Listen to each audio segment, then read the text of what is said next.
Hello students. तो friction की series में इस वीडियो में हम लोग एक नया प्रॉब्लम लेने जा रहे हैं। तो चलिए हम क्वेश्चन को समझ लेते हैं। क्वेश्चन में हमें दिया हुआ है कि एक 5 kg का ब्लॉक है जो कि एक रफ सरफेस पे रखा हुआ है, जिसके ऊपर एक 40 न्यूटन का फोर्स लग रहा है towards the left. Static friction और काइनेटिक फ्रिक्शन के कोफिशिएंट आपको दिए हुए हैं। 3 kg का ब्लॉक जो है ये इस तरीके से हैंगिंग कंडीशन में है और सिस्टम का कॉन्फ़िगरेशन आपको दिया हुआ है।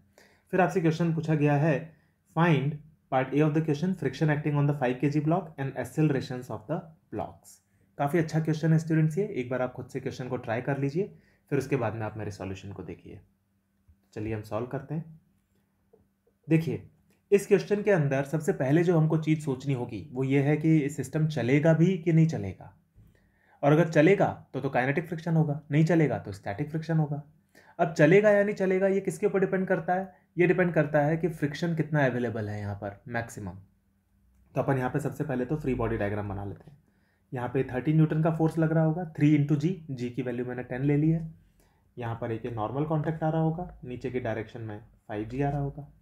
ठीक है, अब हमको इसमें यह भी नहीं पता कि ये 5 kg वाला जो ब्लॉक है इसके ऊपर फ्रिक्शन लेफ्ट में लगेगा या राइट में लगेगा। इस क्वेश्चन में हमको ये भी नहीं पता है। तो अब देखो इसको कैसे एनालाइज करेंगे। अगर आप ये 5 और 3 kg वाले ब्लॉक्स दोनों के अलॉन्ग, अगर स्ट्रिंग के अलॉन्ग अगर आप नेट फोर्स देखो तो ये सिस्टम के चलने की टेंडेंसी किधर की तरफ होगी? देखो 40 न्यूटन का फोर्स इसको लेफ्ट में चलाना चाहता है, ये 30 न्यूटन का फोर्स जो है ये इसको राइट में चलाना चाहता है, मतलब नीचे की तरफ चलाना चाहता है। 5 kg वाले ब्लॉक को अगर देखें तो ये 30 न्यूटन का जो फोर्स आएगा अलॉन्ग द स्ट्रिंग, ये 5 kg वाले ब्लॉक को राइट में चलाना चाहेगा, और 40 न्यूटन का जो फोर्स है ये 5 kg वाले ब्लॉक को लेफ्ट में चलाना चाहेगा। और ऑब्वियसली 30 न्यूटन से जो है 40 न्यूटन ज़्यादा है, यानी कि सिस्टम के जो चलने की टेंडेंसी होगी वो लेफ्ट में होगी, यानी कि 5 kg वाला ब्लॉक जो है वो लेफ्ट में जाना चाहेगा और 3 kg वाला ब्लॉक ऊपर जाना चाहेगा अगर कोई भी फ्रिक्शन ना हो तो। ठीक है, in the absence of friction 5 kg वाला ब्लॉक लेफ्ट में चला जाएगा और 3 kg वाला ब्लॉक ऊपर चलने लगेगा। यानी कि अगर फ्रिक्शन होगा तो क्या होगा?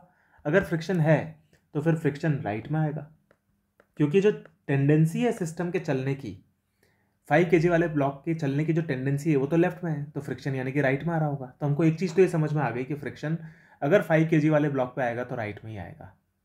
ठीक है ना। अब अपन ये निकाल के रख लेते हैं कि फ्रिक्शन की लिमिटिंग वैल्यू कितनी है, क्योंकि उसी के बेसिस पे डिसीजन लिया जाएगा कि सिस्टम चलेगा भी कि नहीं चलेगा। तो देखो यहाँ पे हमको पता है कि फ्रिक्शन की जो लिमिटिंग वैल्यू होती है वो म्यू एस इंटू एन होती है। तो म्यू एस की वैल्यू हमको दी हुई है 0.4 और एन की वैल्यू यहाँ पर 5 इंटू जी के बराबर हो जाएगी, तो ये आएगी 20 न्यूटन। यानी कि फ्रिक्शन की मैक्सिमम वैल्यू 20 न्यूटन तक जा सकती है।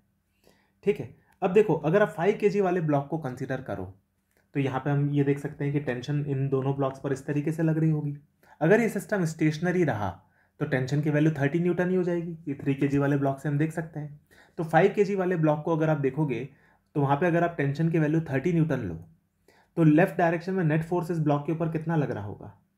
अगर ये सिस्टम स्टेशनरी है तो इसके ऊपर नेट फोर्स जो लेफ्ट डायरेक्शन में लगेगा वो 10 न्यूटन लगेगा और राइट डायरेक्शन में लगेगा फ्रिक्शन फोर्स। ये कंडीशन बन जाएगी। और फ्रिक्शन की जो मैक्सिमम वैल्यू है वो खुद में 20 न्यूटन है।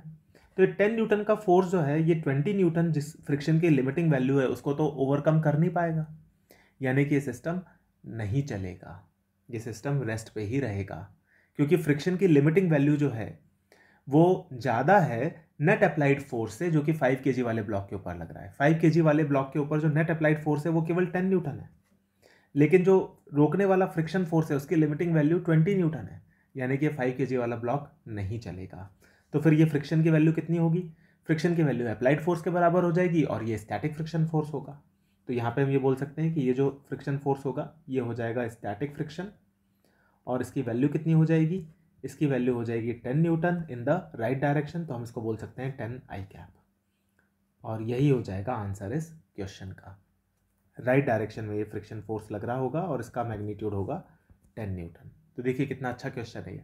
एक बार आप इस क्वेश्चन को खुद से भी ट्राई करें without seeing my solution till the correct answer, तब आपको कॉन्फिडेंस आएगा।